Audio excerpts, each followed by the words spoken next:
Hello everyone and welcome to the Yorkshire Giant Stories. Today I'm going to be reading from When Sleeping Giants Wake, and this is chapter 1, and it's all about Plumpton and Primrose the Harrogate Giants. It was a glorious spring morning at Plumpton Rocks. The tranquil lake reflected the blue sky and the green foliage that surrounded it. Bluebells waved in the soft breeze, and if there'd been anyone around to notice, they might have seen 4 fat fingers dangling over the edge of the large rock on the far side of the lake. The fingers belonged to Plumpton, the local giant. Soon the fingers had prized open the lid of the millstone grit rock, which was his treasured possession and home. His eyes darted around to check there were no little people around, and then he nimbly slipped the lid open, allowing the sun to flood his cosy dwelling. "Ah, that's better," sighed Aunt Betty. "I can see my stitches properly again. Oh, blow it, I've knitted when I should have purled." She began to unravel the last few stitches. "Would you like the candles bringing over?" said Primrose helpfully. No, dear, blow them out. The sunlight is bright enough," said Betty. "But if you'd like to do something, my wench, you could play me a melody. I do so love to hear you play." "Of course, Auntie," Primrose replied. But rather than jumping up in delight as she used to, Plumpton noticed how his wife moved slowly from her chair, shoulders drooped and eyes cast to the ground. Primrose collected her hand-held harp from the fireside and positioned herself on a stool to play. Soon the beautiful but mournful notes of an ancient song were floating across the lake. "Why, Primrose, my wench, that's a beautiful sound, but could you not play a happy little jig for me?" asked Betty after a few moments. Primrose sighed, but before she could reply, Plumpton interrupted. "Later, Aunt Betty, later. First, I'd like to take Primrose for a walk. It's a glorious morning and a sight to behold. Would you like to join us, Auntie?" No, she answered. "I'll be finishing this line of knitting, if you don't mind. You two lovebirds go have a walk together." Lovebirds. Huh, thought Plumpton, as he helped Primrose clamber over the ledge of their home and into the gardens. They'd only been married a year, and Primrose looked sadder and lonelier than he'd ever seen her. When Plumpton used to visit her in her homeland before they'd wed, she'd been almost as jolly as he, playing music, singing and dancing. Now she hardly touched her harp, but left it hanging by the fire, and seemed to be lost in her own thoughts for much of the time. There was only one explanation. She was unhappy here with Plumpton. Now Plumpton had changed too. He'd stopped his early morning singing to the dawn chorus. He'd ceased his evening serenade, and Primrose hadn't even noticed. Plumpton was determined to get to the bottom of the matter. He dreaded to hear what Primrose had to say, but he had to know. He couldn't carry on with his everyday life, pulling up trees, carving out furniture, making beautiful things for the giants of Yorkshire, telling jokes and making others smile when his own wife was so miserable and must surely be setting off back to Tiddington any time soon. Plumpton sighed. He would miss his lovely little Primrose so much. He'd even miss Aunt Betty and her Warwickshire words like wench and batch and mardy, although he probably wouldn't miss her constant references to Great Uncle Shakespeare. Before Great Uncle Shakespeare had fallen asleep, he'd befriended one of the little people, a young lad called Will. Uncle had told Will all the ancient giant stories and poems, and had simply laughed and laughed when young Will said he'd written them all down for the little folk to enjoy. Most good giants would be ashamed of their ancestors fraternising with the little folk, but not Aunt Betty. She wasn't ashamed that the giants' myths and legends had been passed on to an inferior people. In fact, she was very proud and would remind them all frequently. "The little folk study Uncle Shakespeare's books in their schools, you know." "Do they indeed?" Plumpton would reply. "A shame they can't think of their own ideas." "Young Will even took our uncle's name, you know." "You don't say," Plumpton would say. Not all the Yorkshire giants were as patient as Plumpton, though.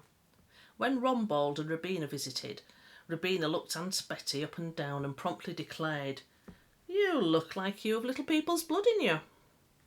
"What on earth do you mean?" gasped Aunt Betty. Well, I don't mean to be rude, but you're very tiny for a giant. In fact, you're the smallest giant I've ever seen. You could almost pass for a very tall human. Aunt Betty fell off her stool in a complete faint. Primrose ran for the smelling salts, and Plumpton picked up the fan from the mantelpiece and began to waft Aunt Betty back to wakefulness. Well, I've never been so insulted, muttered Aunt Betty as she came around. That's because you haven't been out much, mumbled Robina, as Rombold placed a hand across his wife's mouth and nudged her in the ribs with his elbow. So began a tricky relationship of rivalry and revenge between Betty and Robina. This morning, though, the task was to find the truth about Primrose and what was making her so sad. If Plumpton could persuade her to stay, he would, and if not, well, he wasn't sure what he'd do if not. Best cross that bridge when I come to it, he thought to himself. Giantesses are a funny breed, thought Plumpton. Just as he was worrying that Primrose was sick and tired of him, here she was holding out her hand for him to take.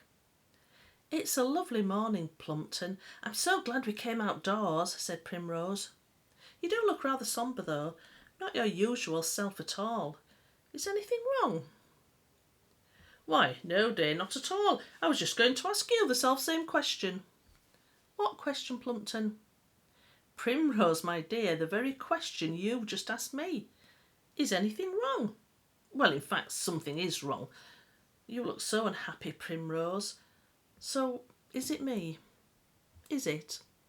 It is, isn't it? Spluttered on Plumpton in quite a state of anxiety now. Primrose dropped his hand and ran over to a compact boulder behind a clump of rhododendrons. She climbed up and sat on the top and then slumped forward with her head in her hands. Plumpton's heart began to beat faster and louder. Oh dear, he thought. All my worst fears are confirmed. Taking a deep breath, he steeled himself for the bad news. I can't tell you, Primrose wailed, and then she stifled a sob. I just can't tell you. I'm so stupid, you'll hate me. And then she really began to cry. Now, although Primrose was quite a small giant, in fact, only Aunt Betty was tinier than Primrose, she could still cry a good old river of giant's tears. It was fortunate there were no human children playing on Plumpton Rocks that morning, otherwise they'd have been washed clear away into the lake. Primrose, you must tell me. I could never hate you, said Plumpton, no matter what you've done.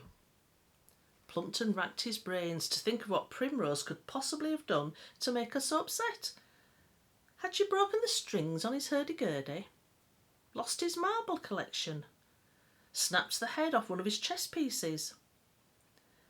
Well, I've not done anything really, said Primrose.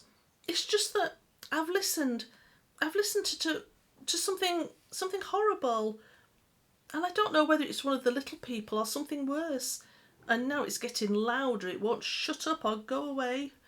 And then Primrose began to cry again, her shoulders shaking up and down as she sobbed. Primrose, dearest, said Plumpton, who was now so relieved that the problem was not about him that he was smiling as he spoke. This is nothing that can't be sorted out. Please try to calm down now. I'm sure I can help you, but I need you to tell me how and when this started. Primrose sniffed, and Plumpton pulled a large checked handkerchief out of his pocket and passed it to her so she could dry her face. Well, said Primrose, it was about a month or maybe 2 months ago. I was walking around the lake, and just as I passed the laburnum tree, I heard a voice call my name. I knew it wasn't you or Aunt Betty.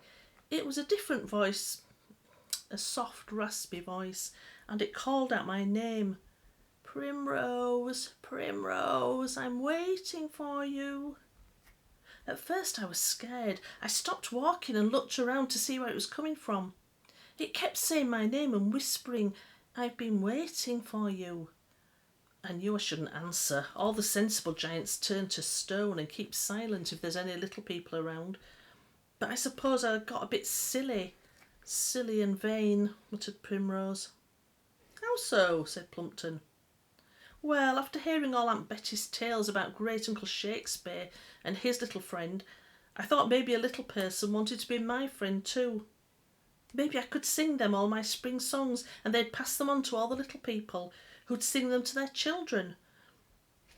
Then there'd be a collection of Primrose Spring songs, and all the little people's children could sing them in school.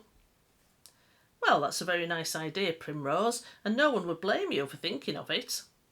No, it's a silly idea, silly and vain, said Primrose. Because it isn't a nice little Will Shakespeare who's found me. It's a horrible, nasty, beastly boy, and he doesn't like my songs. He tells me they're tuneless and that I'm stupid and ugly and a failure. And now I've led him to your home, well, to our home, and soon all the little people will know where we live, and then we'll have to hide in our rock forms. And if they stay long enough, we'll petrify, just like all the old giants up at Brimham, and we'll never wake up. And it's all my fault. Primrose shuddered as she began to cry again. Now then, it's not as bad as you think, said Plumpton, giving Primrose a comforting hug. I doubt very much any little people know of our whereabouts. Have you ever seen this creature who's been speaking to you? Well, no, said Primrose. He must be hiding and be terribly small, as I've never seen him at all. He's hiding, sure enough, but I'll bet my boots this is no boy. All the boys I've heard of have been very respectful to giants. They never call us names and behave rudely. There's only one I've heard of who stole some gold from old Ebenezer, but he was a nasty piece of work, was Ebenezer. He gave us all a bad name with the little folk, with all his fee-fi-fo fumming and threatening to eat an Englishman and telling them he ate boys for supper. He deserved all he got. No, this doesn't sound like a real boy to me at all.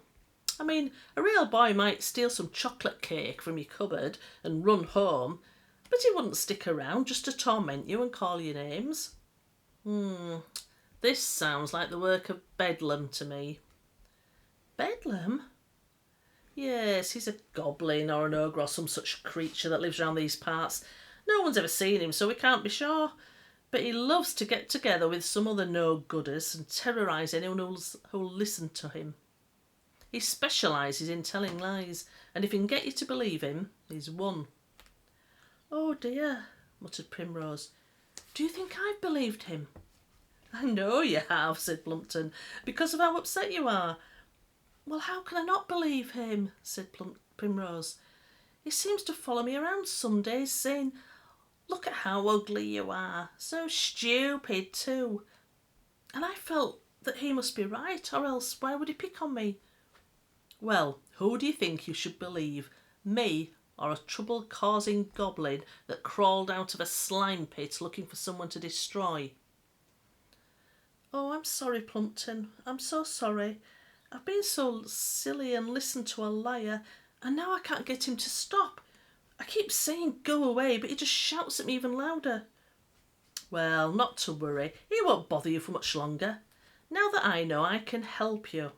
You must tell me when he's bothering you, and I can give him a Plumpton song. A song? Said Primrose incredulously. A song? Yes, a song is just the ticket, said Plumpton. These goblins aren't frightened by threats. It just makes them get even nastier. They hate and fear a joyful sound. We've both got to take up our music again, Primrose.